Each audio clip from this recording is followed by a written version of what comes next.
That was almost too easy. Yeah. Hello. Hello. I don't think so. Computer says no. Computer says no. I figured out how to say no in the Australian / South Australian dialect. Oh. And the way that some folks... You know how it sounds kind of just weird, like they're not saying no, but like there's a hook on it? It's because they're throwing an R in there. So, nar. Really? Nar? No, that's not right. I'm not paying attention to that. It's you say. Yeah, I've always thought it was more of an NAO, like now. No, but it's nar. No, mate. It's nar. It's a weird sound. It's like NOROH, nar. But it's you say nor, nar, or NAR, nar. Nar, man. Nar, mate. That's not right. What are we going to do about this here? This Windows password thing. What is it saying? It says the technician can no longer log into this computer. It's some sort of this. I wish I could turn it off. Maybe I can. Don't we all wish that we could just turn it off? Yeah. I've wished that about Father Ryan for years. Can't I just turn him off? Everybody wishes that. Everybody says that about me. You like that? I like that, Ms. Ross. You surprise him. Everybody says that about me. Don't want nobody. The Dropbox is almost full, and there's all this stuff. Oh man! Enhance your calm, Jeff Blackwell. Enhance your calm. Yeah, y'all's video signal, by the way, is stinky. I know. I don't know what that's all about. They throttle us with a throttling throttleton. So now you don't have to look at it. Well, that's best. Yeah, but it's. I mean, what are y'all gonna do? You gotta have to call or shoot somebody in the face or something. Yeah. Well, yeah. We need to talk to Dave about that. Yeah, really, it should be just as simple as a call to Cox saying, "Look, we've noticed that we've been getting throttled during our show, and we're not getting full upload speeds." And they'll usually go, "Oh, okay," and they just unclick a box. Yeah. I think we should put that on Father Chris's to-do list. It seems pretty empty at this point. Yeah. I mean, okay. I mean, no. I made a mother-in-law joke this today at my sermons at all. It went over very, very well. For the fact I rarely joke, it was hysterical. One guy did not expect it and went, "Bah!" And he was the only one in the church who laughed. Because he got and then everybody laughed at him. That counts, though. It wasn't intended to be. I mean, it was just a straight-up joke. I was doing a thing about modesty at the beginning of a sermon about Mary, and I just kind of looked and I said, "An fMRI, when you're in there, you know what's going. They know what's going on. They know whether you're telling the truth about whether or not you really like my mother-in-law." I mean, this guy just exploded, and everybody in the church looked at him and giggled at him. It was funnier. Then he went all red-faced. We're not laughing with you, sir. We're totally laughing at you. It's awesome. If you're awesome.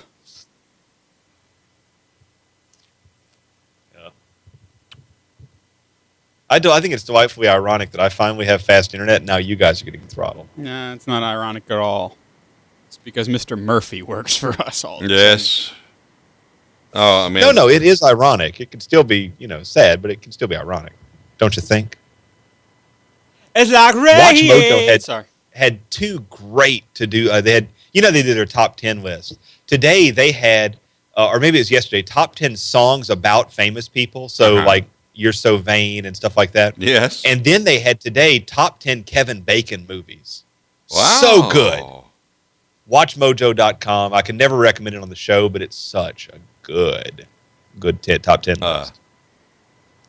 I love those people's top 10 lists. They're really funny. And generally, I mean, genuinely good stuff. They did the top movies of the 40s, 50s, 60s, 70s, 80s, 90s, 2000s, and then they did top 10 movies of all time. Those are worth watching, about 20 minutes apiece. Well, top 10 movies of all time. People continue to think Citizen Kane is the finest film ever made, and I think arguably it's great, but I don't know if it's the finest film ever made. No, I wouldn't say so. No. Well, speaking of finest films, Christopher Walken is going to play Captain Hook in the new Peter Pan movie. It's perfect. Peter Pan. What you know? You do realize that I'm quite a bad guy. I'm not a good guy. Smee. What are you saying? Yeah, well, could we get the croc to stop looking in my direction? Hey, Croc, I want to have you for dinner. How about? So, let's see here. I'll make the pears. The chicken. It's delicious. For eating food. You got it down pat, man. I like that. Maybe I'm getting a little better at that. I've never been good at impersonations, but that one's getting a little better. We need to let's see. Get Father Ryan. Right. You to tilt down on your camera just a smidge. Jeffrey, are you happy with your feed there on the program? My feed. What do you mean? Would you like to be slightly more centered, or are you happy? Actually, it could be a little looser. Okay. But I mean that's just me, and I wish I could get rid of this glare back here, but. I can't do it. Well, if you didn't provide your own backlighting, Jeff, then we wouldn't have that problem. Right. Well, it's hard to turn that down. I've rednecked two lights facing away from me. It just looks now like that I'm looking at the sun. Oh. Yeah, I kind of miss that, just the screen glow on your face there. Oh. Yeah, it definitely seems slightly creepier. See, that works. I just a little bit of the console in here and not so much of my largeness, which is hard to get away from anyway. So, your largesse, your kindness, your generosity. It fills the room, Jeff. Your goodness, God. More cowbell, please. By the way, how do you name let's see. When you put me down for this one, I went, oh, come on. Father Ryan, a language school, developed its own department of curriculum in the right place. What is this, the Cola East Lurgan School? Oh, yeah, the Cole Lurgan. Cole Lurgan. And it's just, that weird word Gaelica is actually pronounced Gaelic. That's Gaelic? How you properly spell Gaelic. Okay. So, I never knew that. So the Cole Lurgan. Hi, the Cole Lurgan. Well, we just listened to Colin Baton Rouge. Isn't that amazing? That's so cool. It's pretty cool in Gaelic, I'm sure old Garth is proud. In fact, they've got some in the. Go ahead. Oh, that's okay. That's okay. I heard a news story about Garth Brooks this week, and that's what I was about to jump into. But he had kind of pinned a deal for 5 specials. Did you see the one he had on NBC? Which was, I thought it was, I mean, you talk about just being out there, nothing between you and the audience. It's him and his guitar, and that's it. And he is quite a showman to keep people entertained that was a 2-hour special. Yeah. Of course, when he brought his bride out there, Miss Tricia, that. Hello, Tricia, dear, I hope you're feeling fine. That gal, she could sing the bark off a log, let me tell you. Dan Rather, is that you?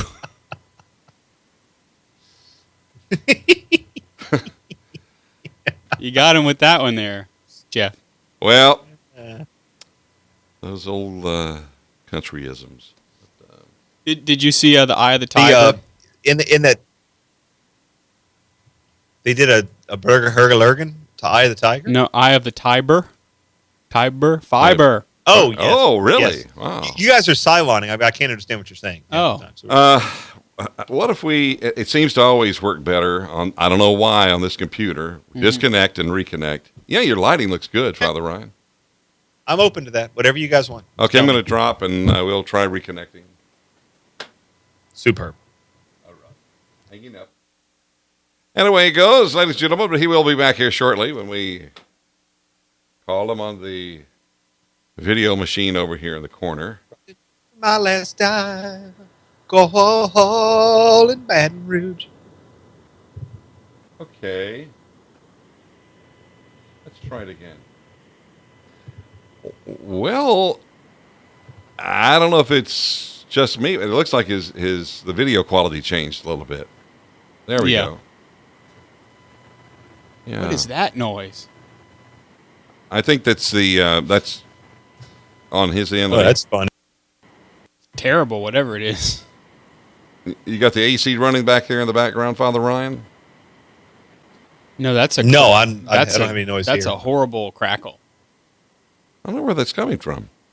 You just knocked the camera offline there, Tim. Restart it. Yeah. Well, if you mute Father Ryan's channel, yeah, it's definitely coming from that's the source. It's nasty, is what it is. It's coming from me. Yep. Yeah, I don't know. It sounds like it could be. Whenever we used to have that, like a mic too close to a power cable or something. Could you straighten the camera up just a little bit, Tim? Because it looks like like I'm diving in a submarine. Yeah, it's kind of tilting other direction. There you go. You got it. It went away. Anything live? No, but David in the chat room wants to know if you're shooting the live see you earlier yet. Well, we're not previously recorded. Oh, wait a minute. Did I forget to do the... Hold on whatever you did, that sounds a lot better now. Well, I just unplugged my mic and plugged it back in, but maybe that was it. Bizarro. Hey! Okay. I have read from this room. I've read from Dracula. I've read the Wolfman. I'm not afraid of Krakosia. Are you familiar with the new term vamping? Yeah. The kids do it now, you know. Well, I mean, I know what a vamp is in radio and TV parlance. No. I know what a vamp is musically. Is it like pretending to bite somebody on the neck and can take a picture? What? No, it's like probably stuff that we've all done, especially since computers have, been around. Staying up late, surfing, the internet. But these kids are doing it. They'll stay up all night. Mm-hmm. So basically an all-nighter surfing is called vamping? Yeah, and they call it vamping as they, interact with their social... Well, that's weird. Connections and stuff. Yeah, I heard that today. I said, we used to just call it staying up all night. They call it vamping. All right. Poor kids. Yeah. Wow. You know white truffles are going for $95,000 a pound right now? I'm going to start me a white truffle farm. That does it. Doesn't sound like a bad idea. Okay. I think. So, siloning-wise, are we any better? Yeah, it's a little better. I mean, I'm still losing some things, but I think as long as I'm not coming to you badly, we'll be okay. No, it's good. That noise is there. It's low though. It's just it's not bad. I think for what we're doing, I guess it's gonna be all right.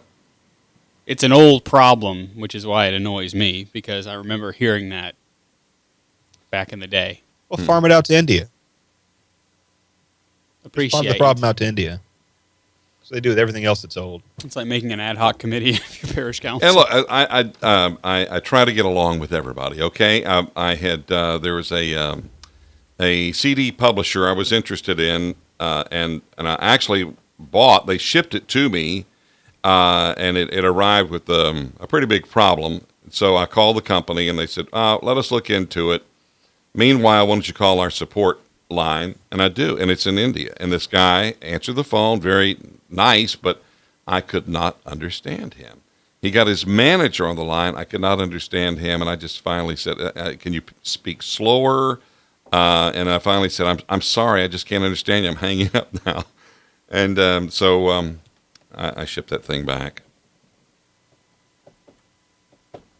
The children had their Saints costume on. Mm-hmm. I hate when that happens.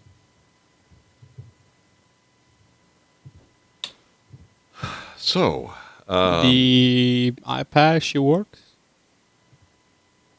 Oh, I don't hear anything. Hold on, I'm slow. I may be slow, but that little trucker bumper sticker. Maybe slow, but I'm ahead of you. Right on cue, Father Chris. Well, that's how we roll. Man, I tell you what, Father Chris makes a mean cup of coffee. Well, actually, it's from the fine folks at Dunkin' Donuts. Are there fine folks at Dunkin' Donuts? Well, occasionally. Sometimes it's just folks. Usually on Wednesdays at 3. Sometimes people's is just folks. From the scheduled and employed folks. That's right. The currently employed folks at Dunkin' Donuts. Oh, wow. I didn't realize time had slipped away. And Tim, you got me set up for that audio record. God love you. So Kathleen is not coming? Kathleen no here. No. Okay, then I'm just going to dump her article on you, the microchip contraception thing. Okay, cool. I did hear about that today. And now you'll have a chance to speak on it, Jeff. Well, I don't know a lot about it, but who does? Except Bill Gates. We never know what we're talking about. We just go on and on. People love it. Well, O'Shea in the chat room is so excited she can hardly stand it. Careful, don't explode. All right. Otherwise, you're going to have to call a core breach alert. Oh, no. Anything about that. Coolant leak. We got a coolant leak, everybody. Out. Everybody out. I love when he says coolant leak. Coolant leak. Because he really accents the double O. That diphthong, he presses. Coolant leak. Got a coolant leak, everybody. And there's one at least every other season. I mean, it really is. Yeah. There's a great T-shirt that I want to purchase that says it's a Deep Space Nine one. It says every season O'Brien must suffer. It really is true. Pray, because we got to cut the network. Okay. In the name of the Father, the Son, and the Holy Spirit. Amen. Almighty God, we give you thanks for this day, and we ask that you send your Spirit to be with us, to help us as we speak the gospel to the ears of men and women, that the words that we speak might be helpful for their salvation. We ask also that you would protect our equipment and all those who listen to us from any deadly attack of the enemy. In the name of the Father, the Son, and the Holy Spirit. Amen. And we will see you in a moment. See you from the Catholic Underground.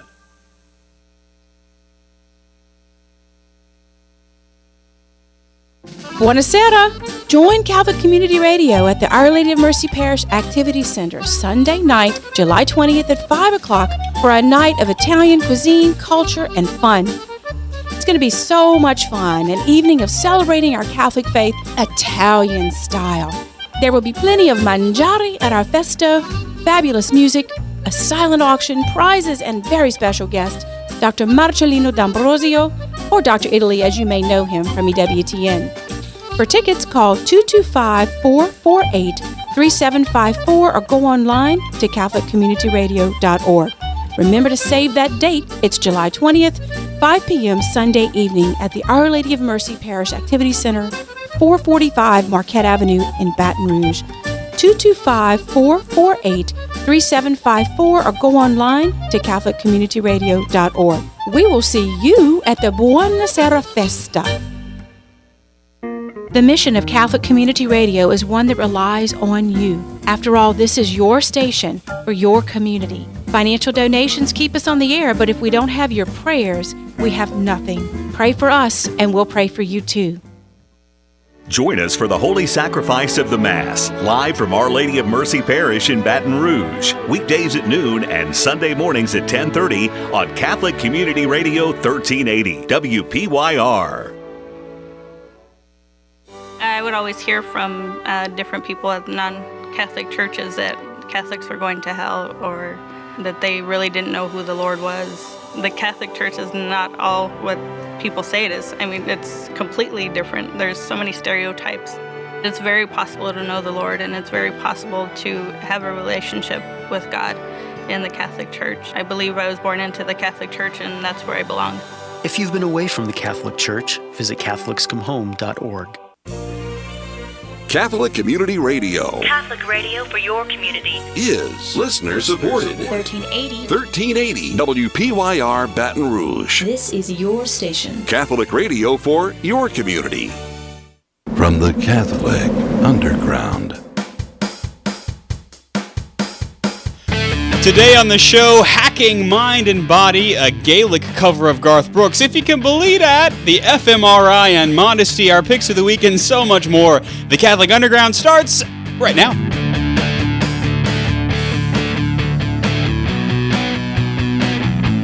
Oh my. Well, it is time for the Catholic Underground, your weekly Catholic guide to the digital continent. It's episode number, wait for it, 270. I'm Father Chris Decker. If you are listening live, and we hope you are, you can join us at CatholicUnderground.tv and get your chat on with us. That's what they're doing in the chat room right now. Joining me this week, we've got Father Ryan Humphreys. He's the rector of the Minor Basilica of the Immaculate Conception in historic Natchitoches, Louisiana. Hello, Father. Hello, world. Also, we've got Jeff Blackwell, the technical director of the CU. He's the commandant of the ever-orbiting, ever-faithful Jeffstar 1 near Earth orbit satellite. Hello, Jeff. Howdy ho, neighbor. Also, Tim the Sim, production assistant, is our disembodied video director for the live stream. And Kathleen is on assignment. She's actually at one of the Steubenville conferences with the youth group. So, good for her. We'll look forward to a report from her. Father Ryan, you remember the Steubenvilles of yore. Oh, yeah. I was the director of logistics at some and director of work crew at some and young apostles. And for, I guess, about maybe 14 years, I was very involved at the operational level. I remember it very well. It's a wonderful experience. And actually, I was involved at the operational level, although I've never been to one. I was Father Ryan's production assistant on a lot of stuff. Wow, yeah. Okay. Yeah, so Kathleen, we look forward to a report because we know you watch all of the back issues of CU. Well, okay. It's kind of a new thing because as everybody is heading to the gym, right, to try and, make sure their bodies are working in top-notch condition, and everybody is now dieting and watching what they eat, there are certain things that are being known nowadays as life hacks, right, Father? Basically, ways to kind of hack the way that you're living your life so that you can be more efficient or so that you actually will do things just in a better way. Right. I think that as we've gotten less and less family and tradition oriented, and as kind of the melting pot of the country has become more and more intense, we've started having difficulty passing along the old wives' tales and those old pieces of wisdom. And so nowadays we really do have to say, well, how do we do? I mean, obviously some basic stuff, but how do we grow plants, or how do we do gardening, or what's a cool trick you found for living in an apartment, or what's a cool trick you found for traveling internationally, and so on and so forth. And so these life hacks just kind of became a thing probably about 5 or 6 years ago at lifehacker.com. And now it's become a thing where you can find a lot of incredibly useful information, something as simple as a binder clip. Right. Say, okay, well, I've got a lot of wires hanging off my desk. I put a binder clip and I put my phone charger, kind of wired in there.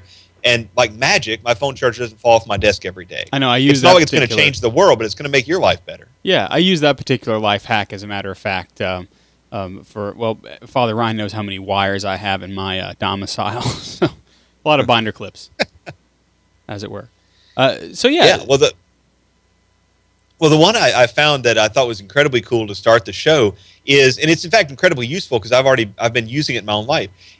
When you have different kinds of problems, it turns out that your brain and your body react different ways to them. So if you have a problem that's very practical, the smart move, whether you're me with my kind of OCD brain, or whether you're you, Father, with your artistic way of thinking, you should sit down to deal with practical problems. Because for whatever reason, that's the body kind of says, I'm in practical mode now. But if you're going to ponder the great mysteries of the world, you should get yourself a bistro table and stand around said bistro table and think about the abstract mysteries of the universe. Because that seems to be a thing now. I know if you see a lot of the mod furniture design in offices, there are standing areas in a lot of offices, like Google, I would imagine, would have this. And then, of course, there are seating areas for group discussion. And so a lot of the modular furniture is moving. There are even desks in offices, Jeff, if you can imagine this, that are on hydraulics. I go up and down based upon the type of task that you're performing. My heavens. Anytime you can't call a couple of guys come lift the table up for you, and just kind of hold it there for a while. I don't know what kind of office you were in, Jeff. Well, what occurred to me is we've always had offices where you'd stand around the water cooler to discuss certain things, and then you sit around the desk for other things. And I'm wondering whether it's just one of those intuitive things that we kind of knew without knowing, and now that it's practical, and now you say, oh, well, I know if I'm going to work on something abstract, for me at least, I like to walk around my room. Yeah. And if I'm going to do something practical, I sit down, put the papers in front of me, and I work on it practically. And this has just kind of brought what I've already sort of known into the forefront. So now I'm consciously doing it instead of unconsciously. Yeah, is it strange that I tend to do things backwards? I will actually sit to do abstract thinking, because a lot of my abstract stuff happens in an application or, in a drawing or something like that. Oh, I see. And I will actually stand to do things productive to tell my body, okay, let's be at attention here. But then again, an artist's brain is an artist's brain. So, yeah. I was thinking maybe that's what it is. Because you have to, well, especially for your ideas and your creativity, you have to have something to press a pencil against, and that's hard right. to do when you're standing. Now, I could do that standing, as a matter of fact. I've never really thought about it. But I think that what you're saying, Father, is actually, there's a lot of truth to that. Because if you think about it, the water cooler, that's a place where you stand around and you ponder the mysteries of the workplace, right? Yeah, I mean, there's certainly some practical stuff, but I mean, that's where you stand around and you say, yeah, I mean, isn't that amazing? Or kids these days, or I'll tell you, I don't understand how we're going to deal with these big, epic problems of life or the company. But when it actually comes to how are we going to get this project done, or, what's that presentation going to include, nobody stands around. Everybody sits at the desk and they discuss around the table. It's just one of those fascinating things that our human psychology and physiology, we could spend a book talking about it, but it's just one of those things. And now we know, and you go, oh, okay, easy enough. And that is the cool thing too about life hacks, is it gives you the opportunity to go, well, maybe the way I have been doing things might be best served in trying something new. And so the Lifehacker website for me has been a helpful resource, because I go, well, maybe I will try standing to do the extemporaneous thinking and sitting to be more productive. In fact, I might do that this week, as a matter of fact, and just see if things change around or begin. If I see, I don't know how you can measure this as a priest. Does my productivity rise? I love that though, because one of the things that Lifehacker does is very much like the end of an AA meeting. It just says, look, take what you want. Try it out. There's a couple of methods of productivity. For example, there is the 1-3-5 method. There is the Eisenhower matrix, or the Covey method. There's the GTD mentality and method. And rather than say this is the right way, it says, look, these are different ways that work. And some of them really are universal, like the stand-sit thing. But a lot of them it's based on your personality. So I like the Eisenhower matrix. Somebody like you, Father, may prefer the 1-3-5, and someone else may say, no, it's just better for me to make a to-do list and then go down it straight in a linear fashion. And hey, wherever your particular job and your life calls for, you do that. Yeah, I kind of like the Holiday Inn Express method myself. But just fake it till you make it. Yeah, I did say it at Holiday Inn Express last night. We are not underwritten by Holiday Inn Express. No, we're not. I'm just kidding. Come on. I know of the Covey method, because actually I was voluntold many times as a seminarian to go to the 7 Habits of Highly Effective People training, because it was all the thing in my day in the seminary.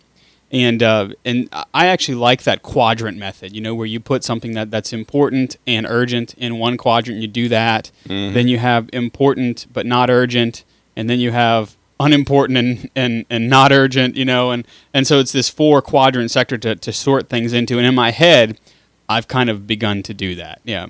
One of our folks in the chat room who actually works at a spice mine, I don't think it's Ruapenthe, it's probably on Arrakis. Says that 3/4 of his office space are sitting cube type, so the cubicle. Mm-hmm. A quarter of them are standing, and then a few medicine ball desks as well. Jeff, I think you could totally rock the big medicine ball desk, the big giant inflatable ball sitting on that. Yeah. We need to get Jeff one of those for Hanukkah. Open to that. Yeah. Okay. Get you a Hanukkah ball. We can put some video. What we'll do is we'll get him the desk for Hanukkah, and then get him the chair for Kwanzaa. There you go. That's perfect. Hey, man, I've got something to look forward to now. Jason in the chat says that GTD is all the rage, the getting things done mode of doing things. I tried that for a little while, but it was a little too regimented for me.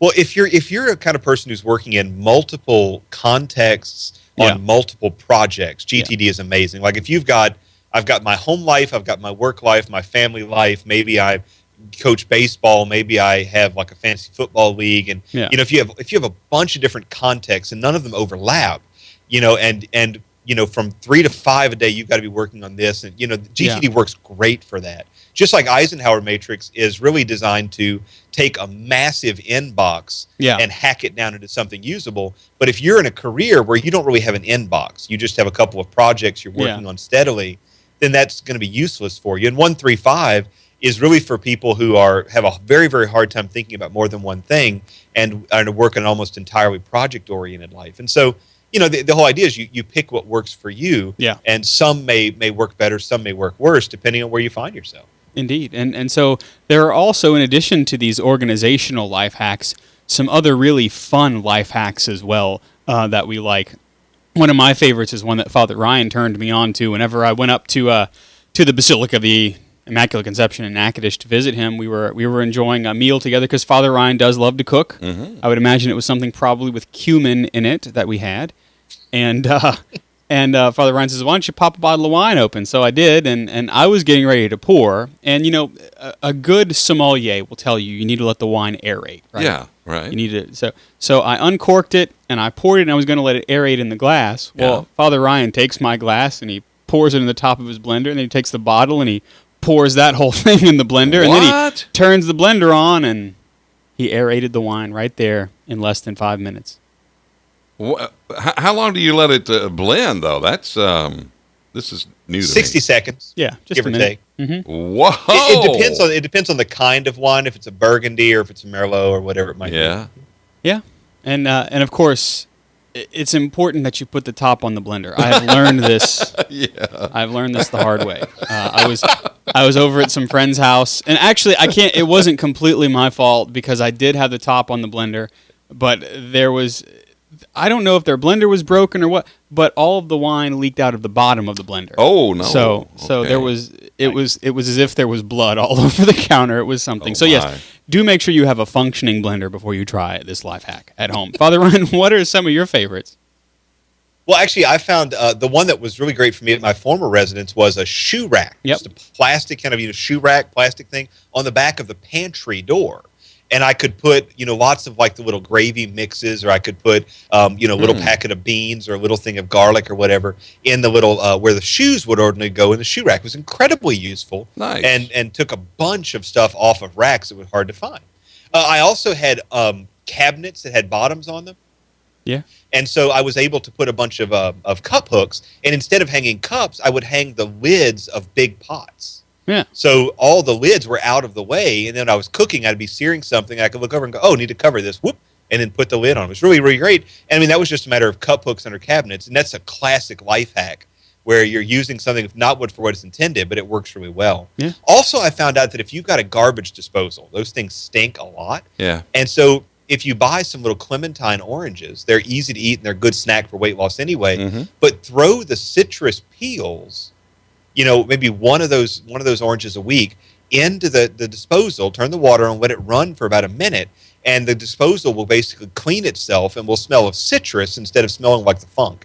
And so that was a neat little hack, and it saves me money on some kind of chemical. This kind of sounds like Pinterest for fathers. Excuse me, but well, I mean, because a lot of this stuff does show up on Pinterest. You're right. Yeah, but this is through Lifehack, what you're talking about. Yeah, Lifehacker. Which I mean, Lifehacker is again, we are not a wholly owned subsidiary of Lifehacker, but they're a good website because they have life hacks kind of across the board, whether it's organization or it's your kitchen.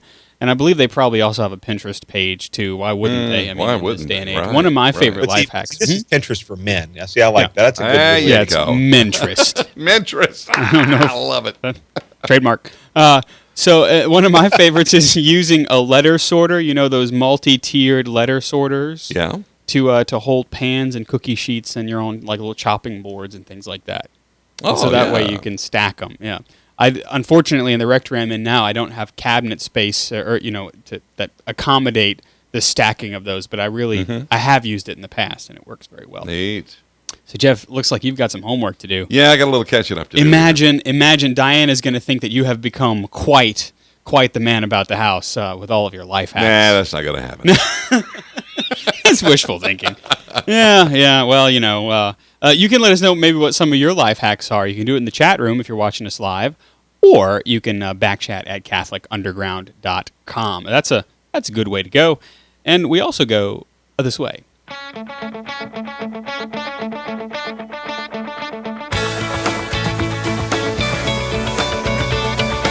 Hark, thou art listening to the Catholic Underground. We are online at CatholicUnderground.tv.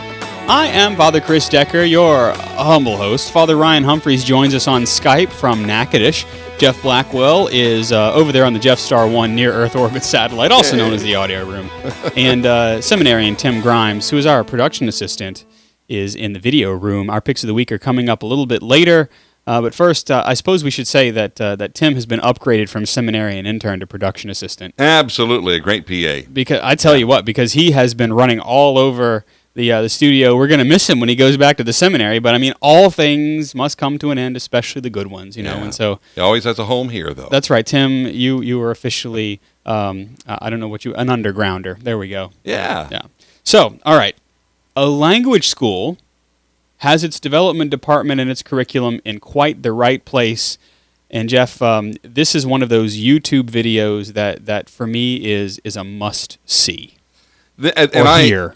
Here is great. The Cole Lurgan School teaches students to speak Gaelic and quite unusual methods of teaching the language. And they also do a series of music videos, which you can find on YouTube. In fact, in our show notes here at CatholicUnderground.com, you'll be able to go to the links that we have there. And they do some traditional Gaelic songs, but they do some other popular songs that have been translated into Gaelic, one of which, Lord, which I think, is it Royals was the name of the song. And then, but surprisingly, a Garth Brooks tune, Callin' Baton Rouge, in Gaelic. It's a hoot and a half. Awesome. I wish I could say that. I didn't know that this was a school, actually. I thought you went to a school. I didn't realize that this was a school, because the music video is really interesting, because it's kind of like perhaps what the Irish would consider Louisiana culture to be like, as seen through the eyes of Garth Brooks. So in the video, you've got this kind of line dancing happening. You've got a 12-year-old playing the piano, and I'm thinking to myself, what sort of youth gathering is this? And if this is the youth of Ireland, then I think we're probably in good shape, because if Callin' Baton Rouge in Gaelic is what they're all rocking out to, then there perhaps is hope for peace. Well, the results are pretty amazing, and I don't understand Gaelic. You say that you don't speak much Gaelic. How about you, Father Ryan? Are you a Gaelic? Not a word. I can do a ridiculous accent, but I can't speak a word of it. Okay. And as for me, I can toast in it, but that's about it.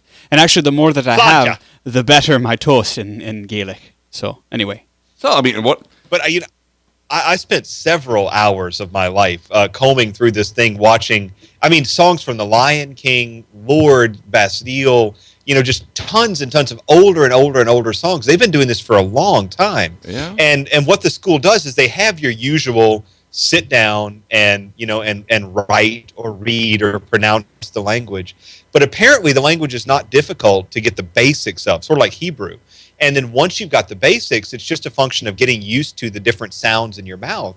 And so what the school does is basically the kids do projects all the time. And making music videos for some of those projects. And sometimes they get up and they do a skit in the Gaelic language. And it's incredible because all this stuff is on YouTube. Yeah. And, of course, I run a school. And so I immediately called my Spanish teacher at 9:45 at night and said, watch the video. Do it now. And my non-Catholic Spanish teacher went, okay, that seems very good. I'm confused as to why you're calling me. I'm going to bed now, Father. But it's incredible. But I mean, you could imagine, at my school, I've got a lot of kids who are Protestant who do a lot of praise and worship music. I could translate that into Spanish. Piece of cake, and there's a project there. We could do whatever song they like that's popular that I approve of, and translate that into Spanish, and then do a music video. You put that on YouTube. Your school gets credibility. Your students are learning. I mean, it's just a win-win-win-win-win. And so I'm super pumped about using this as an educational tool. That's right. And I think about, as you say, you were considering it with Spanish, but, down here in Louisiana, not only is Spanish becoming more and more of a thing just by necessity, but in a lot of the areas such as where I am the pastor of two parishes that have a French heritage, there was very much a time in which French was discouraged. Certainly Cajun French was discouraged. Mm-hmm. And only now are certain schools trying to make it a part of their curriculum once again. And I really think that a school could put itself on the map if it adopted this kind of this complete immersion type of deal, especially with something like Acadian, because actually Acadian has quite a bit in common with Gaelic in terms of the sounds, in terms of the kind of the Celtic nature, the mournful nature of its music. I think there could be a real good connection there, and a lot of folks are. And there's yep. I was going to say there's a ton of great folk music available in the French tradition as well. That's very, very native sounding. And of course, down there where you are, Father, you have all the Cajun bands, and you have Big Mamu and these other places, and L'Angelou, and young people who are really trying to write new music in French and to adapt, popular music into French. So it's basically all right there to go. That's right. One of the ones that I think about right off the bat is a young man named Joel Martin, who has a band called the Joel Martin Project, and he is from Lafayette, Louisiana, which is kind of the center of Cajun culture nowadays, Acadian culture. And Joel has been on the accordion since he was probably knee high to a kilt, and he actually has written a lot of new stuff in the old style. Really? So he at first he taught himself to sing the Acadian the Cajun hymns phonetically, and then in school he learned French, and so he's writing these kind of new French songs, but to the old Cajun three-quarter time, the waltzes and the two steps and things like that. So that's a really interesting way to think about how we can look at language, and I'd love to see it happen in Latin, Father. Yeah, we were showing that in the chat room, and we're teaching Latin in my school this year, and I'm wondering whether or not I should change, awesome God or some other God-forsaken, piece of praise and worship music into Latin and see what happens. It could be fun. Domine Gaudium, huh? Well, I'm thinking there's a song by a guy named Chris Tomlin called Enough. Oh, yeah. And the whole thing would just be Satis. Satis. It would be so funny to translate that song into Latin just to see what would happen. We'll send Jeff up there to be one of your first students, because he is intently. Anytime I say anything in Latin, he's like a dog that just heard a noise. He kind of tilts his head and his ear perks up a little bit. But there's a reason for that, because I did read. I've told you before, I've read some audiobooks, and 3 were written by Pope Benedict. So there was a lot of Latin in there. And I actually referred to Father Miles Walsh to help me out with a lot of it. And I kind of, so I always have to think about the E's, the I's, the A's, and the how, Latin vowels are important. Yeah, so I'm sure they are. But that's why I kind of have that RCA puppy dog look like, Yeah, I'm thinking about it. That's all. That's right. The sound of his master's voice. But I would love to be a volunteer, Father Ryan. Yeah, ring me up. So from the amazing, yes, to quite astounding, actually, and not necessarily in a good way. Would you consider surgery for contraception on a microchip? Now, a warning up front, if you go to the show notes, the website that we're linking to supports contraception for all of the usual silly illogical reasons that we have gone into in the past, and we probably will in the future. But this is right from the Gates Foundation, I believe, Father. And it is. They're funding it directly. And this is a direct fund from, and actually, I think it was the brainchild of Mr. William Bill Gates. And basically, he says that this chip is a deployment mechanism for the birth control drug. I don't know how to pronounce it. I guess levonorgestrel. Levonorgestrel. And the idea is that, which of course is Plan B. That's what it's called. It's an abortifacient, so it does indeed not just provide for the uninhabitability of life in the womb, but it actually will kill a fertilized embryo. And so this is, I will say this, it's a really interesting concept from the point of view of of what computers can do. Basically, the way that this works is that there are a bunch of little hermetically sealed micro dosages of this medication, and it's then implanted into a woman, and at intervals, it will burst one of those little hermetically sealed packages in the microchip and release the medication into the uterus. And as you say, just because you can doesn't mean that you should. Mm-hmm. It's a fascinating scientific thing, but very, very dangerous. And of course, this chip, because of the fact that it's a micro chip, it can work for up to 16 years, releasing this drug, which is also a class 1 carcinogen, right, Father? Yeah, it's horrific in every way. It goes into the bloodstream. It aborts pregnancy after pregnancy for 16 years. And I would imagine, Father, that this is being touted as a solution for the developing world because it's technology, yeah, I mean, and all that. Right. I mean, Bill Gates, for all the good efforts that they have made, he and his foundation, to kind of help, so many of the ways that they've provided solutions, I mean, are just horrific. You can't say we're going to help the world by killing off all the people who are a problem.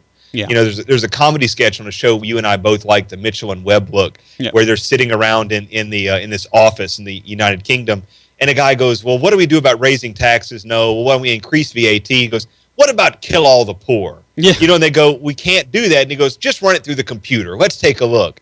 And it feels very much the same way, where I appreciate that Bill Gates wants to be a philanthropist. I appreciate he wants to make new technology. Yeah. And this is the kind of technology that, if you're not talking about birth control, but you're talking about a different kind of illness. Yeah, releasing cancer fighting medications and things like that.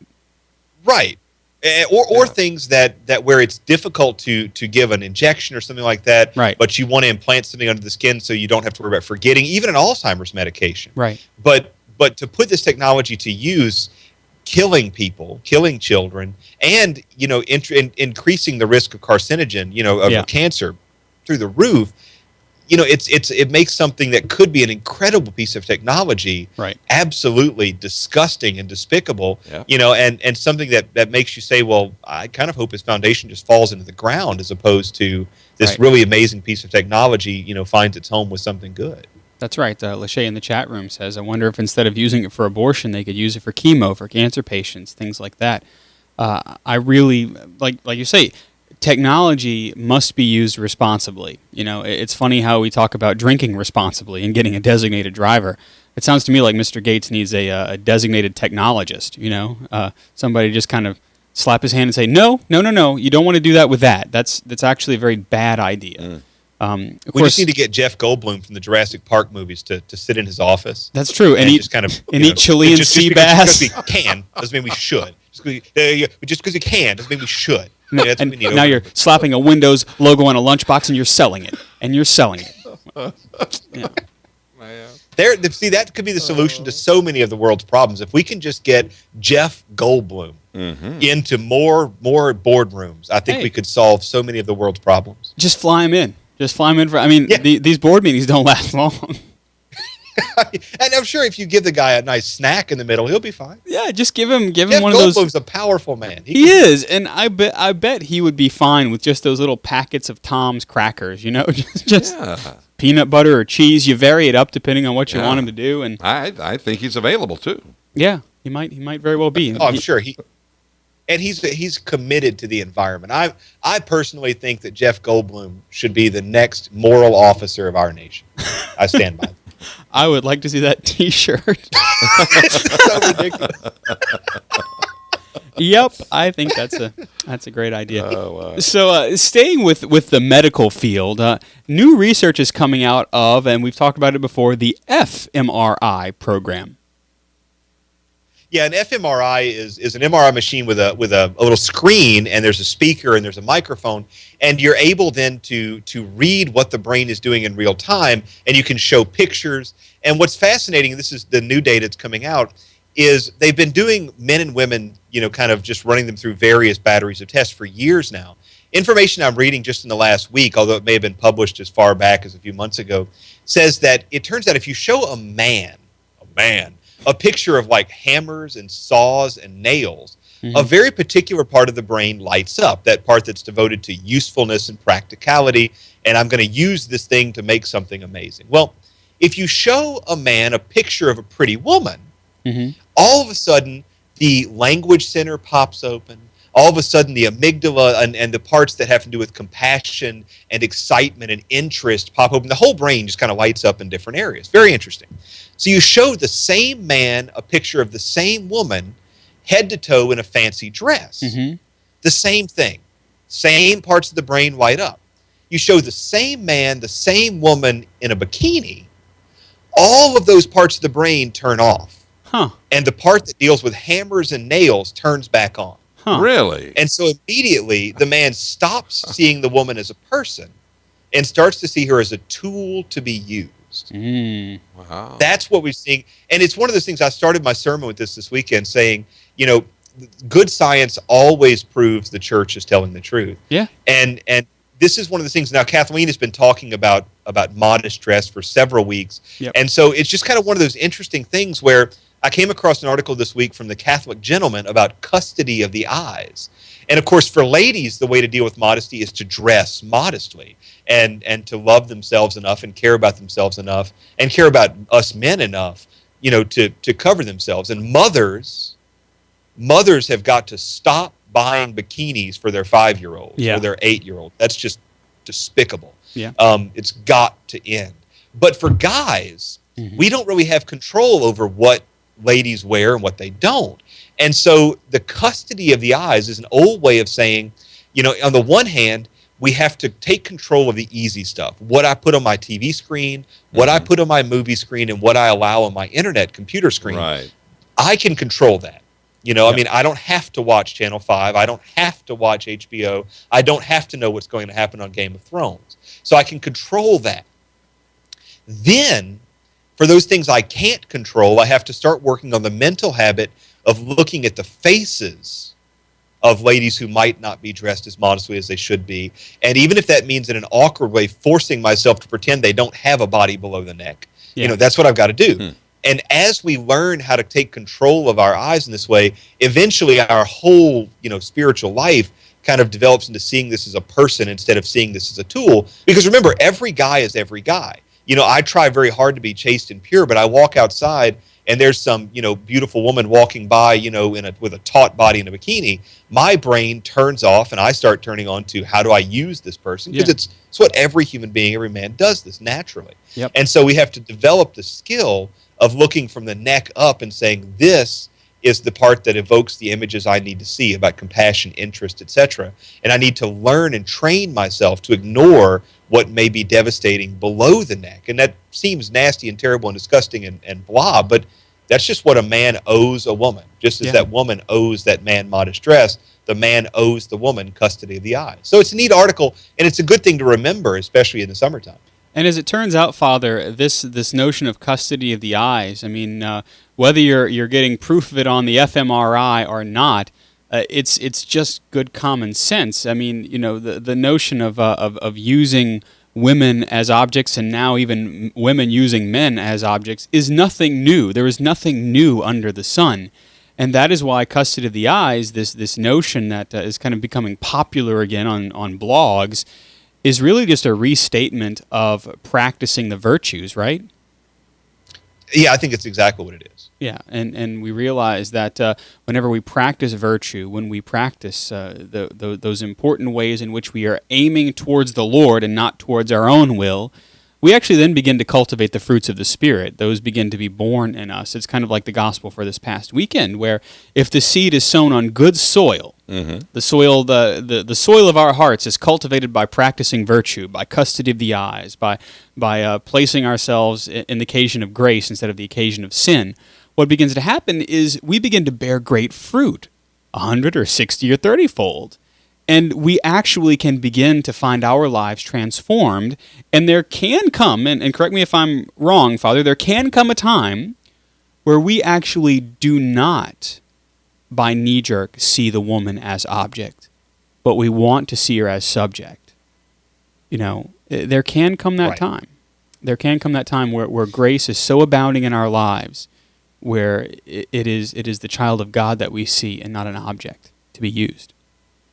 Yeah, I agree. That's certainly the plan that everybody needs to work toward, because that's what we as human beings need to train ourselves to be masters of our emotion and not just be animalistic, not just give in to the natural tendencies. And the fMRI tells us what our natural tendency is, and so this gives us now a benchmark to say I can do better. Yep. If I'm a real man and I'm a Christian man, I can do better. That's right. And as you say, Father, in the show notes, practicing our prayers is very, very important too, right? The rosary is an important help. The sacramental life is certainly an important help. I tell young men especially, don't be afraid to go to confession. If you have trouble with purity especially, don't be afraid to go to confession, and don't think that, oh, Father, here I am again. Father's not going to want to see me. No, God always wants to see you. Mm-hmm. Always. Amen. He always wants you back, especially if you're in the confessional. So don't be afraid, young men, and don't be afraid, young women, either, because we know the world in which we live is getting to be a lot more objectified place for the life of women as well. So don't be afraid to go to the confessional. It takes a while, but it does, in fact, get easier over time if we begin to cultivate the soil with grace and not with vice.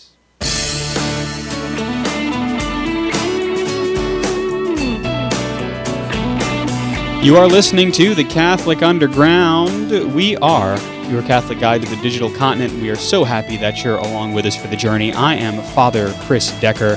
Joining me on Skype up in Natchitoches, Louisiana, or it might be down in Natchitoches, depending on where you're watching us from, Father Ryan Humphreys. He's there. Jeff Blackwell is there. And Tim the seminary and production assistant. His title is getting longer, is over in the video cave. We thank him for his presence with us this summer. The 8 habits, because we talked a little bit about the Covey principles, they're still around. They've never really left us. The 8 habits of highly effective Catholics. I think we like lists, as you know. In fact, we might have to get Jeff in his spare time to create a little audio sounder for our lists. I can do that. Yeah, I bet you could. In fact, he's done it already in his head. I know how these artists work. And so we thought maybe we'd do our list for you this week, the 8 habits, highly effective Catholics. Number 1, you may not expect this, accept suffering. There's a good way to begin, is to accept the cross. And this of course, Father, has a lot to do with really living the charismatic life, introducing ourselves to the charisma. First, we have to recognize that we suffer. It's just part of our human condition. And then to say, okay, I accept the suffering that's coming my way.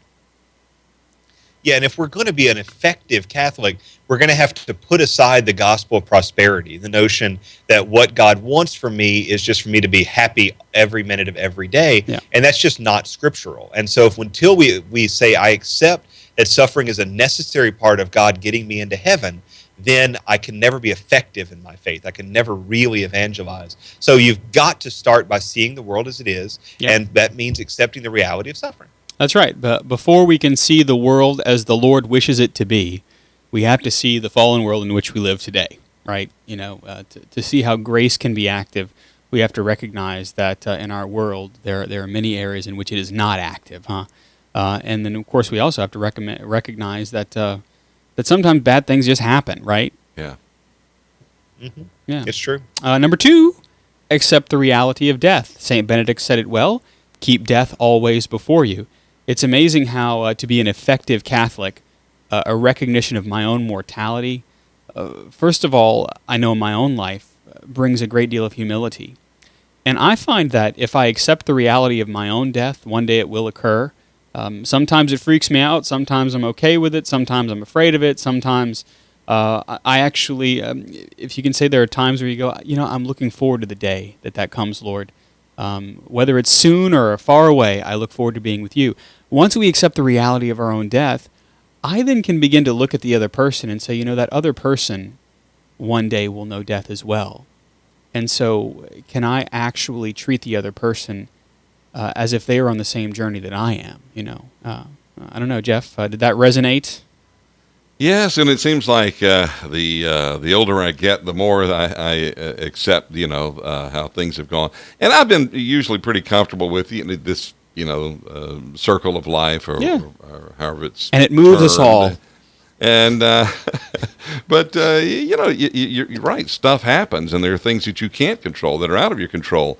So I think that's good to have on the list at number 2. Yeah, I always think about the saints. In fact, in the chat room, Lachey says I was reading about some saints that would meditate on death. Very interesting.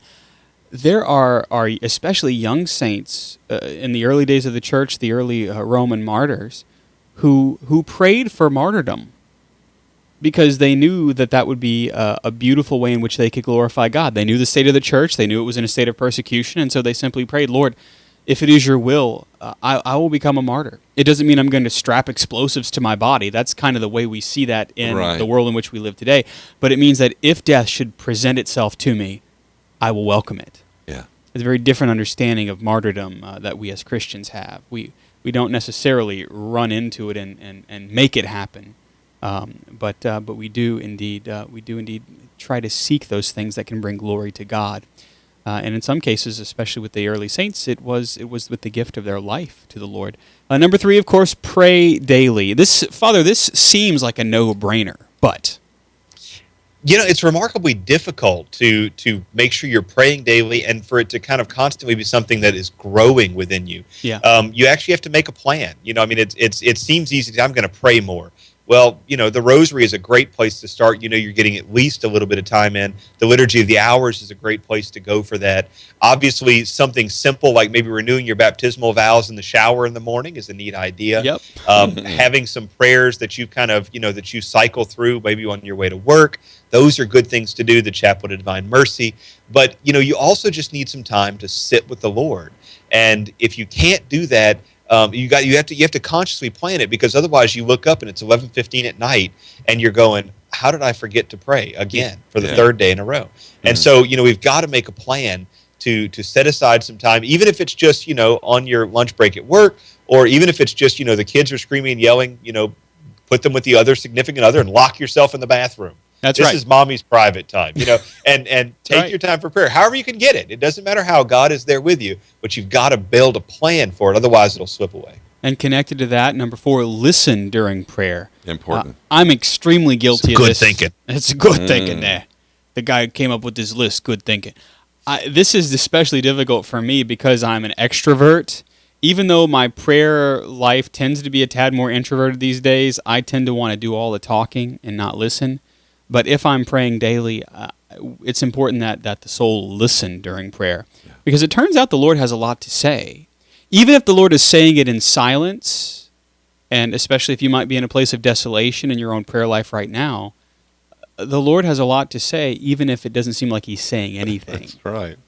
And one of my prayers is, Lord, amplify that small voice, please. Mm-hmm. That's right. Didn't work for Elijah. He just recognized the small voice finally when it came. It took him a little bit to get there. But yes, listen during prayer. Number 5 is also difficult in the world in which we live. Avoid distractions. I more often than not, I was talking to our seminarian who is extremely astute, Tim the Simp, and we were talking about the breviary. The breviary, of course, is the collected liturgy of the hours that we as priests are bound to pray every day. And he was asking if I used the book. And I said, well, because I bounce between my 2 parishes, I have one copy of my breviary in my chapel, and so I might get to say one office there, or the 2 bookend, the morning and evening prayer. But the other offices I say on iBreviary on my iPhone, because I'm just happens to be wherever I am during the day. Yes. And I don't know why I never thought about it before, but I turn my phone in airplane mode when I pray my breviary. Huh. And I even do it whenever I go into the chapel. I put my phone in airplane mode, and I go, look, Lord, if it's an emergency call, please let it happen when it's out of airplane mode, and I'll get back to it. Just avoid distraction. Airplane mode, done. It's kind of seems simple, right? But it just kind of hit me a couple months ago. Why would I want somebody texting me or something showing up on my phone while I'm trying to pray my iBreviary? That's right. There it is. That's right. Number 6, seek counsel and spiritual direction. That's one of those that sometimes can also become more difficult, the spiritual direction especially, because not only, I don't know, Father, what it's like up there in Natchitoches, but it's hard to find a spiritual director. Sometimes it's hard to get to a spiritual director.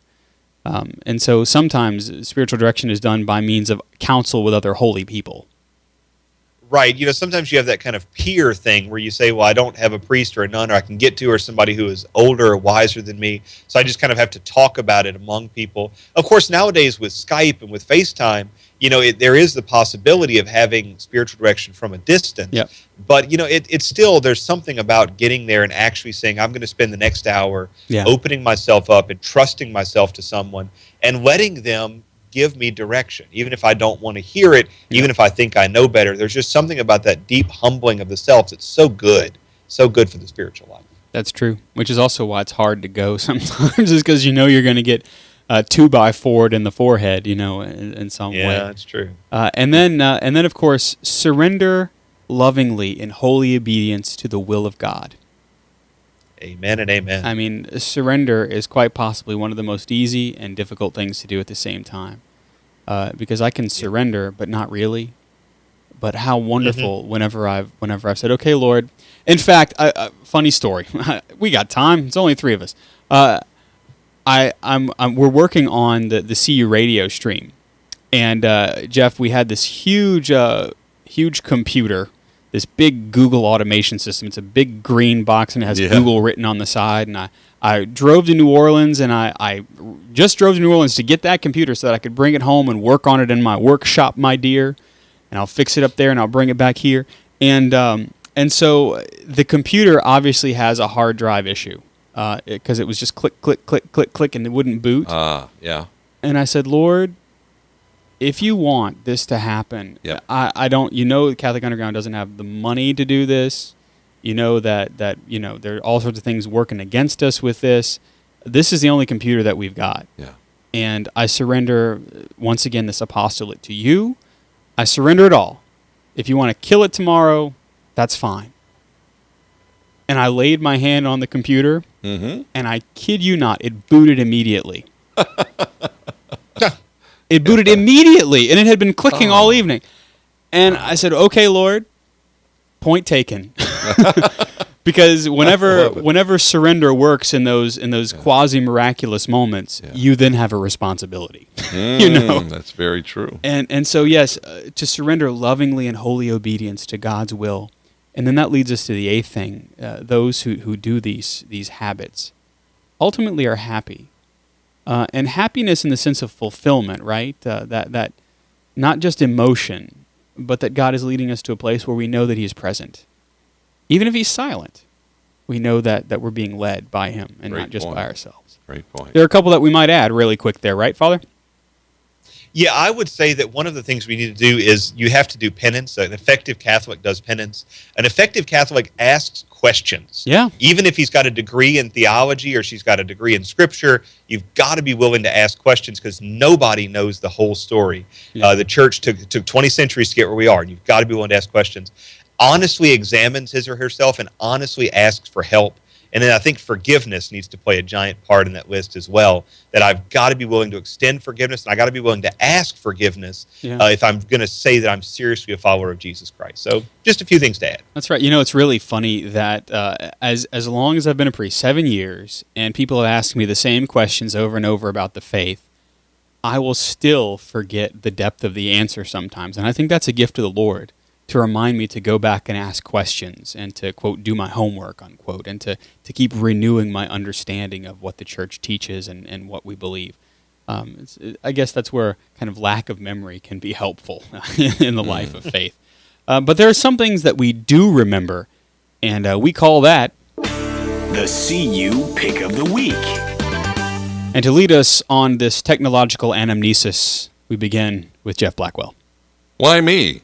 I brought show I say and that tell. all the time. Yeah, hold on. Go ahead and introduce it, and I've got the device here. Well, I brought show and tell because I've been looking around for one of these Bluetooth wireless speakers for a while, and I actually found one that I like a lot. The UNTZ XL wireless speaker. It's OONTZ. It's built by Cambridge Soundworks. And it's got a great sound. It's bigger than you've seen the type that are more like it looks like a paperweight. They're small and they're loud. They got a good sound, but this really has this a little one looks almost like a bookshelf speaker. Yeah, and it's got a little more bass response. I think you would call it UNTZ. Unce XL. Unce. I bet that's why they call it an unce. Unce. Yeah, exactly. Unce. Yeah. Well, sorry, keep going. Okay. Anyway, it's got a pretty big sound. My wife, in fact, we were barbecuing July 4th, sitting on the patio, just the two of us, and I said, "Man, I wish we had some music out here." And we pull out the iPhone. Of course, that doesn't sound very good, but this particular speaker, once you charge it, it'll run 10 hours on the charge. Nice. You can use it as a hands-free speakerphone. So if you have a call come in, it's got a mic built into it.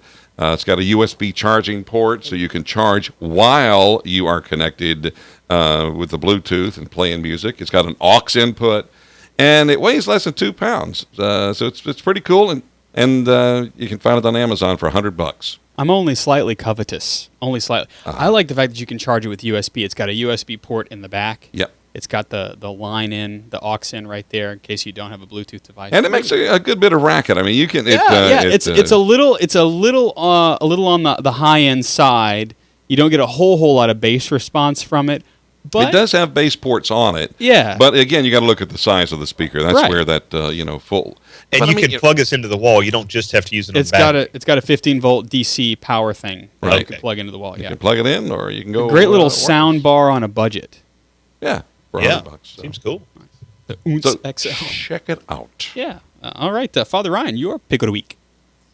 So, I pick it for the week. I'm actually going to be traveling out of the country in October, and then hopefully again later on in April.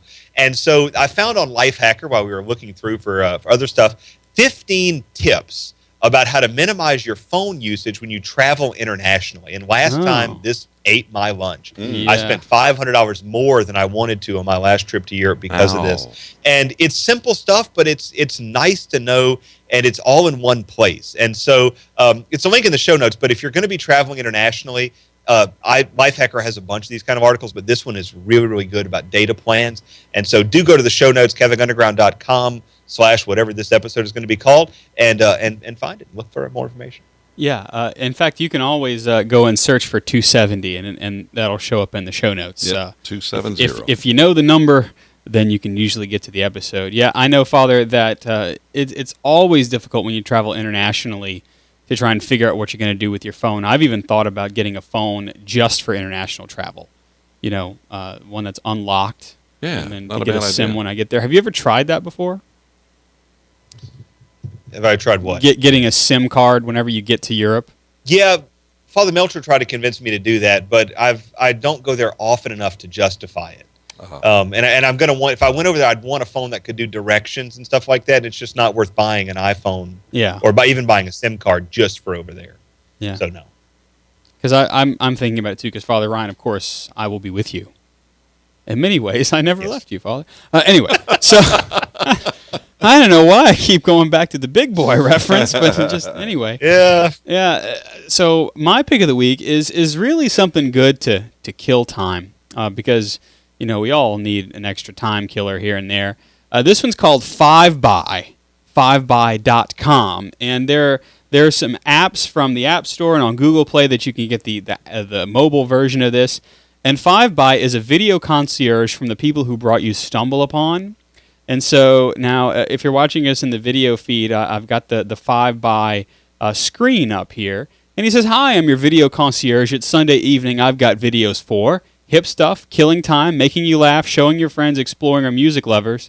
And so I have no idea what's going to come up on the screen for those of you watching on the video. So be ready to cut away, Tim, just in case, because we're a family show. How about music lovers? And then you click that, and then it says, well, I've got covers or electronic music or live music. So how about covers? And then it'll load for you a video. In this case, this is a cover of Scrubs from, I believe, Miss Lauryn Hill on BBC Radio 1.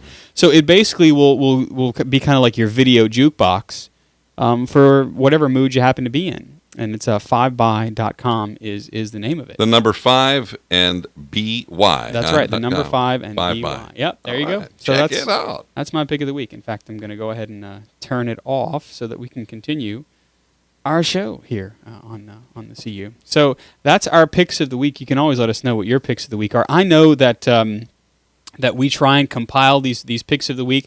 We're always looking for stuff. Always. And so backchat at CatholicUnderground.com is a great way to do that. Father, what might be a good way is if we set up, I don't know if we should set up an email address for this. I don't know. You can use your Father Ryan organizational abilities wherein people can send us picks of the week because we're always looking for new stuff. You could tweet us. Yeah, we are. Yeah. You know, I can't believe I just suggested that you send us email whenever we have social media. You can let us know at Facebook if you want. Yeah. Facebook is the place to do it. Send us a message on Facebook. That's right. And so many of you do, actually. You go to facebook.com/Catholic Underground. We can take this opportunity, since we have a few minutes, to talk a little bit about our Facebook page. Right now, we are at 4,919 likes on Facebook. My goal will be to get to 5,000 before September. Yeah. We can do that. I think you can help us. And so if you haven't followed us, what's that? That's reasonable. It is a reasonable goal, I think. And so if you haven't followed us on Facebook, facebook.com/Catholic Underground, and one of the things that Father Ryan does is because he stepped up his social media policy there in at the Basilica, and so he will rebroadcast some of the things from his minor Basilica feed on Catholic Underground, and they're usually really good. Like, for example, today it's St. Josemaria Escriva's 17 Signs of a Lack of Humility. Some of the things that we've covered on the show that may be pertinent for your prayer life. So give us a follow, or whatever you call it, a like on Facebook, and whenever something new comes up in the feed, you'll be able to see it. You'll also be able to see whenever we have a live show, or whenever things are happening in the chat room. That's over at facebook.com/Catholic Underground. You can also follow us on Twitter, and you do that by following at Cath Underground, CATH Underground. And usually our live show tweets and things happen. And a lot of you do get in touch with us on Twitter, especially while you're listening to the show. It kind of works as another type of chat room. And so that's a good way to go about doing that. And as we always do, Jeff, none of this would be possible without you who listen. Yeah, portions of the Catholic Underground are brought to you by audibletrial.com/Catholic Underground. That's audibletrial.com/Catholic Underground. That's right. For the show notes that accompany this episode and the podcast, to find out more about our apostolate, if you want to check out all of the stuff we got going on Twitter and Facebook, go to CatholicUnderground.com to do that. Father Ryan's church is online at minorbasilica.org. He's at FR Humphreys on Twitter. Thank you, Father Ryan.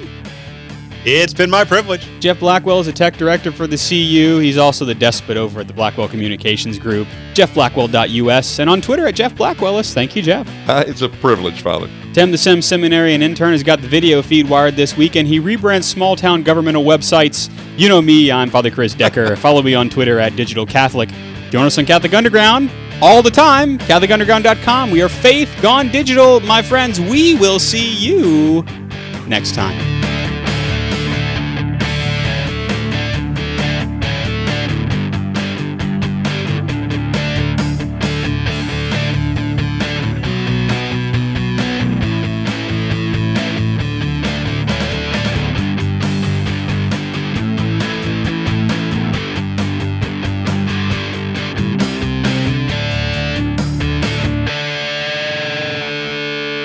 From the Catholic Underground.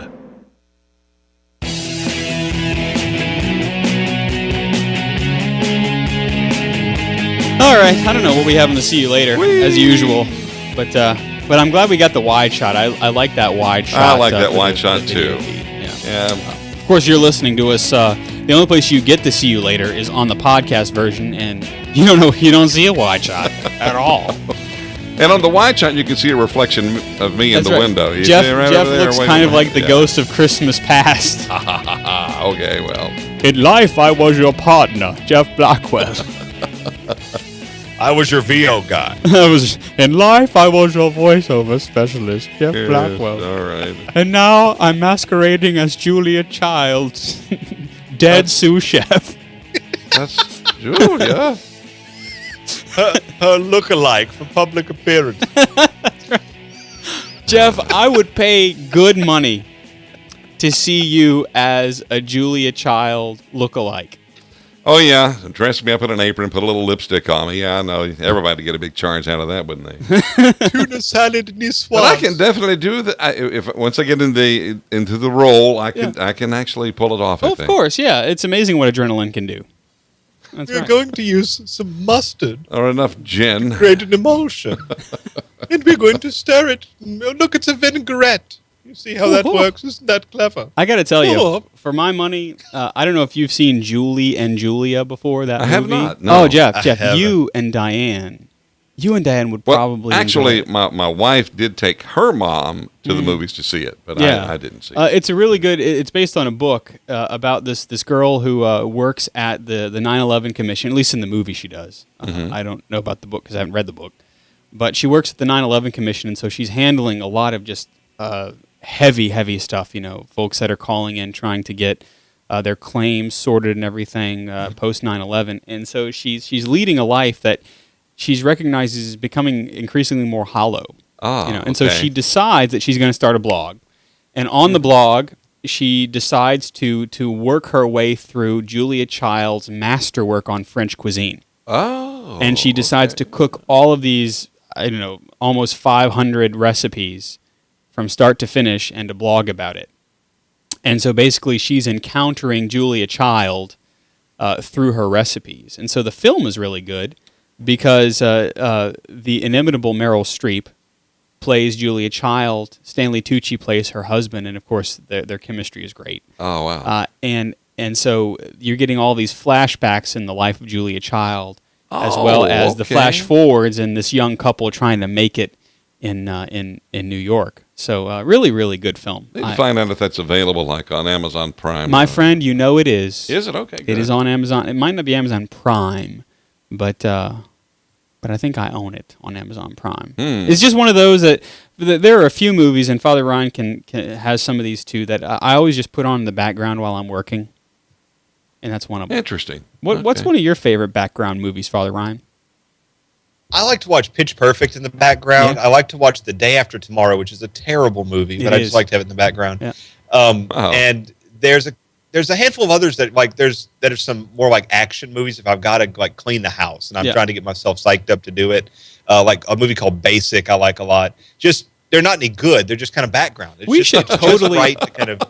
If only Father Ryan and I blogged regularly. Yeah. I mean, no matter how we try, it just never really works. But that would be an awesome Catholic life hacker.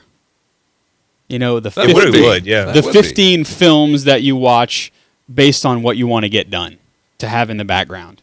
Fascinating. Yeah. I mean, I will watch, and this is really sad. It really, now that I think about it, depending on what I need to get done, I will put on a different Star Trek movie.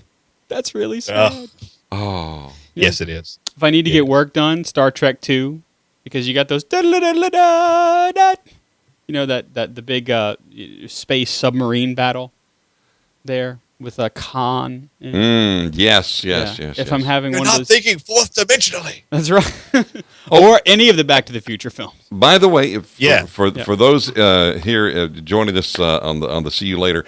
And I've mentioned this once before. It was actually my pick of the week one time, but I went back last night, as a matter of fact, on Roku. Yep. They have Soundworks Collection channel.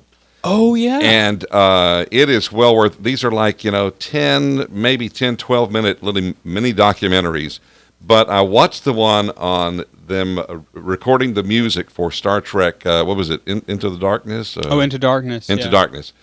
It is phenomenal just to from a studio standpoint, and all these musicians, and these are old seasoned guys and girls, that are in there. And I mean, it's and what I have found, because I used to do jingle work many years ago, Jeff back in the Blackwell. There you go, back in the 1900s. Whenever the string players would come in, I mean, they'd look over the chart and it's like one take done, and that's the way these guys are. And there's like, everything is. It's just beautiful the way it's put together, and the music is just fantastic for the movie. I'd love to have my own jingle. That can be done. It can be arranged. Wouldn't that be great, Father Ryan, if I had my own jingle? Chris, stop. I'm not in vaudeville. Well, you remember... I was thinking Mario Brothers, but what do you want me to do? Oh. Well, I know you've been... the old radio jingle websites. Pam's. Love me some Pam's jingles, man. And my then, friends. William B. Tanner. It was Pepper Tanner for a while, but William B. Tanner had his own jingle company, and then Jam Productions. I think Jam bought Productions, out yep. Pam. And you can find that online. That's something that's really entertaining to listen to and read the history about too. But I think Jam still does. They could do like a vocal. What do they call it? I just drew a blank. Sounder. Is that, no, they have a term for it, like a vocal stab or something like that, where they just sing out the Father Chris. There you go. Kind of thing. Yeah. There's a term for it. That's not right. If once I get that afternoon drive time show, maybe I'll do that. Well, with CU Radio continues to evolve, you'll have. That's true. Maybe a little word about CU Radio. We actually, I now have an automation system. I'm actually the Google computer. We're gonna wipe it. We're gonna Winter Soldier that thing. Oh. And because the automation system that was on it is actually really old now. I think whenever the folks at the radio station that we acquired were using Google Automation, I think they wiped it and put something else on it. Oh, okay. Or I don't know what the situation was, but there's actually a really good open source radio automation system that's out there called Radio DJ, and I think we're going to use that. And it can actually pull podcasts and play the latest edition of a podcast as a show. It can play a radio stream. It can do all sorts of neat little things. We don't need human beings anymore. It's a completely open source. No, you definitely need human beings, because I had to nursemaid that thing just to get it. Jeff, you do radio automation for a living partially now, and and it's never. As you know, computers are only as good as the human that's programming them. Yes. Yeah. Yeah. That's very very true. Good.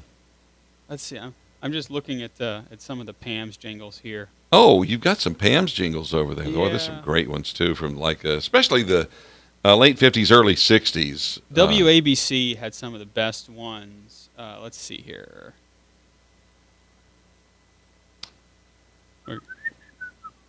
WABC, Action Central News. I kind of imagine Father Ryan being followed around by that one. Imagine me. And I can just see me turn around and go, "Go away! Get away from me!" Keep walking. Everybody needs their own minstrel.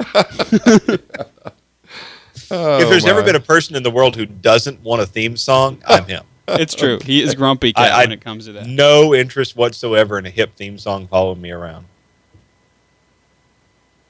I wouldn't mind a robot. A robot? Yeah. 77 WABC.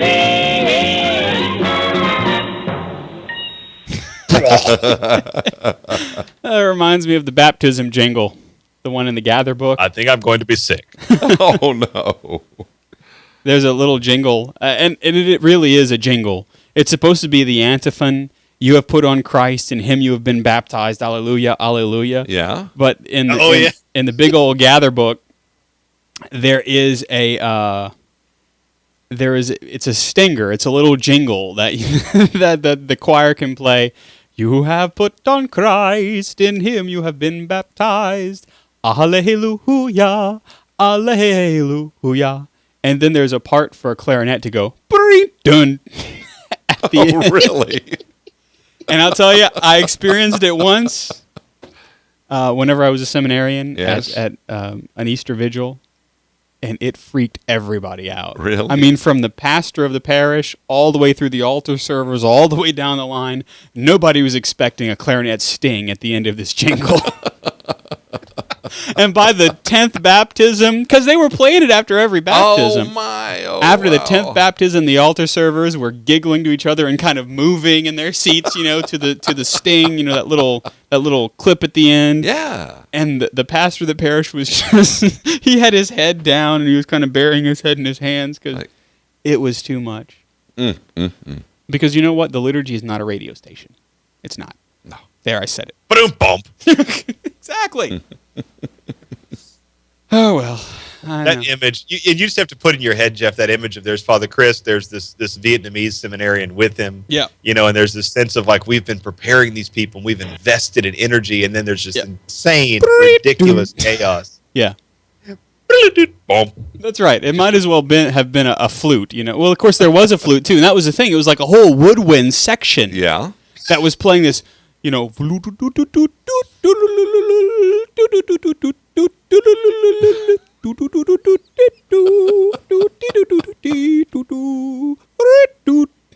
it was like fractured fairy tales is what it was.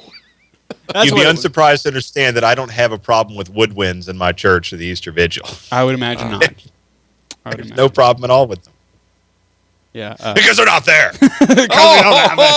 Okay. Yeah, Dave in the chat room says I'd run screaming from the place. I would have, if I wouldn't have just been so. I mean, I was taken aback. I didn't know how to respond. I didn't know what to do. Right. Because you're like, what?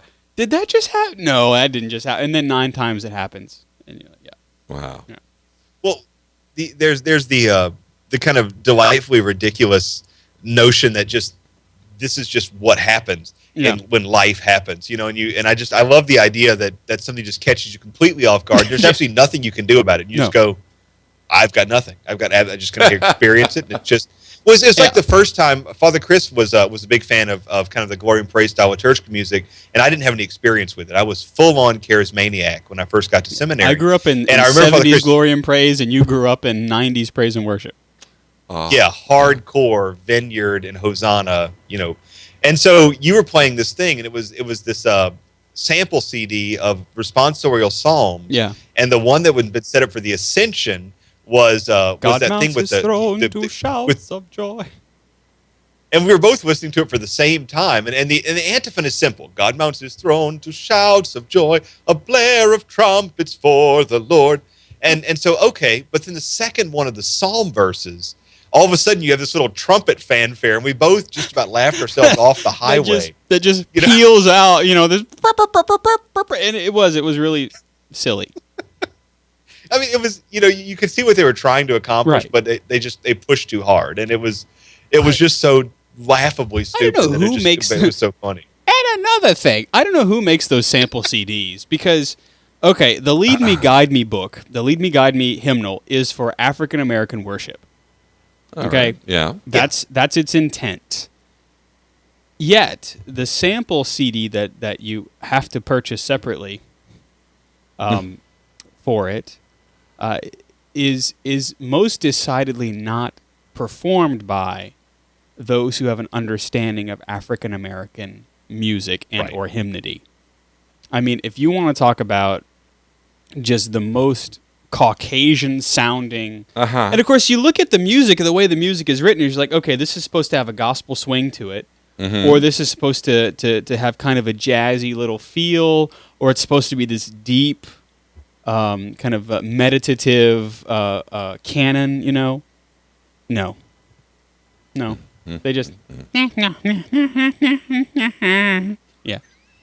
That's mine. It's the most 4/4 piece of music ever created. That's right. No matter if it's 6/8 or 12/2 or whatever. Yeah. Right. Yeah. They try. Yeah. It's just and oh yeah. 77 WABC.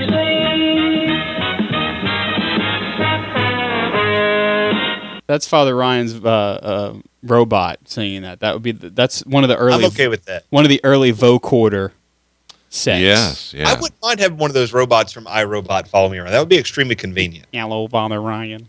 Could I please get you more? If you're going to kill me, just give me a chance. Give me a priest first. As long as I can go to confession, that's fine. Okay. Would you like more mimosa? He always asks me that. He won't stop asking if I want more. It doesn't even have mimosa.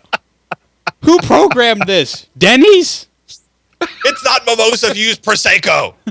Good Lord.